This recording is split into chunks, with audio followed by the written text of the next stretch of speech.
is good, everybody? My Paper Moon fam. It's your boy, PaperSin, aka the Hokage of the village. Hidden and that loud. You feel me? And I figured since I'm awake, I'm baked, I should bring you some news. Because I was looking at my phone, you know what I'm saying, the other day. And I saw that, hey, isn't it great when people just listen? You know, we had the Sonic character thing, kerfluffle, kerbunk, whatever, where people didn't like how the Sonic character looked, and so the people who were making the movie listened and changed the character's look to what we all know Sonic as. And so there's there's another example, but I just forgot it, so oh well. So it seems that the developers of Throne and Liberty have taken cues from those people that made Sonic, because now they're listening. Throne and Liberty producer talks about NCSoft's changes towards more dynamic combat and faster progression. Hell yeah! Because remember, the a lot of issues that people had with the combat was that you had to stay in one place, you couldn't do anything. And of course, the auto combat, which is like just press a button and your character will go do all the skills and all the rotations and fight all the nearest enemies for you, or something like that. So let's see what they changed. But before we get to that, boom! Yep, you didn't think I was gonna have a video for this? I found one. Somebody's already talking about it. Throne and Liberty new combat gameplay highlights major changes. So we're gonna see if we can see any combat differences. Then we're gonna go back to the article and see what's good. Hello everyone, and as always, link to the video and the article will both be in the description below, so be sure to check them out, as well as the link to the channel that this video is coming from. welcome to another Throne and Liberty video. My name is Brian, if you happen to be new to the channel, but if you're a part of this incredible number of 74,739 of y'all, so hit that subscribe button and take a chance on my content. Welcome in and welcome back. For those of you who are new, I believe in transparency when it comes to content creation. I'm not farming your hate clicks and your rage clicks, but if you are watching me to get pissed off, go find something fun to do today. Like, there's no point in... No offense, I do honestly just see if I can get to the combat and see what it looks like. On the channel. Looks like you're able to move. What is really important is for those of you who maybe have fallen off the changing, and I'm gonna hopefully you're gonna enjoy what break it down. So they removed the auto hunt and the auto move altogether. Not a little bit of the merge ultimately. Looks like you can move around. He just said they removed the auto hunt and the auto move has been removed. We played auto travel move. Something. Amazon has what we're as opposed to they. So I just wanted to see the combat. Honestly, he looks like he just mentioned a couple of things of what we were already getting ready to go over with the article. But let's get into it anyway. Shout out to him, doing big things. Appreciate it. So the article reads: there has been much said on the topic of potential changes to the upcoming Throne and Liberty.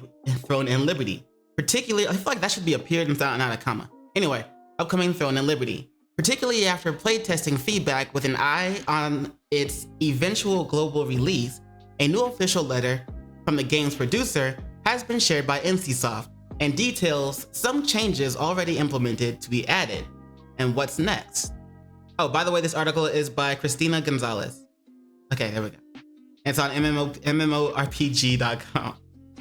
The article continues. The letter of the producer, Jang-gak An, was published in the original Korean here, and fansite Throne and Liberty.online have translated and shared its contents.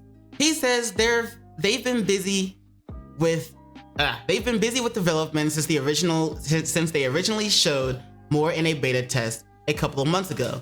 As far as the changes, the overarching takeaway seems to be to make things more dynamic, increase player control, and to have enough content to support this direction.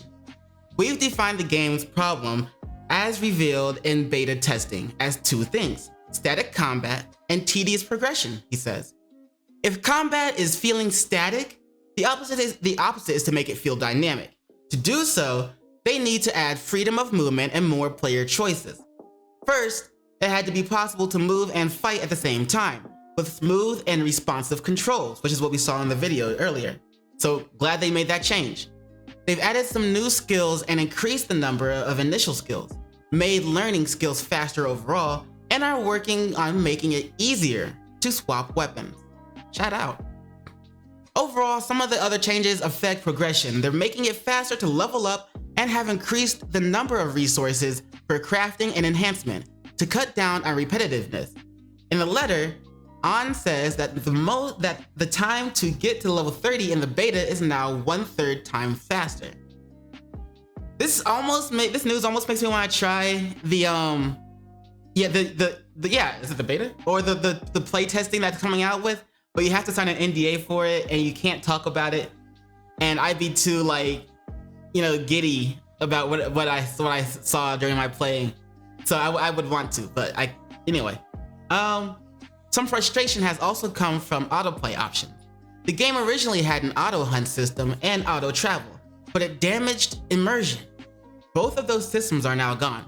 Instead of just simple auto travel, you have to go through the world and explore new areas, encounter new people and places, and make the world feel more inhabited overall. In removing some auto play systems, they knew they had to add more content, so they've increased rewards for certain activities and zones. Activities and zones are in the process of adding more non-hunting missions, options, and dungeons. So I wonder if they have a reward for traveling like the entire map, or like the one entire continent of the map or something. I don't know. With dungeons, you can limit by party size, so you can't just cheese your way through by bringing pure numbers. So this part of new content that they will continue working on and adding to make existing content less of a hunt and to make everything feel more explorable and social. Amazon Games' Merv Quay Lee, not to be confused with Sway Lee, recently reiterated that they are working together with NCSoft to fine-tune the build for its eventual global release. The upcoming Amazon Games closed technical test will feature some of these new improvements.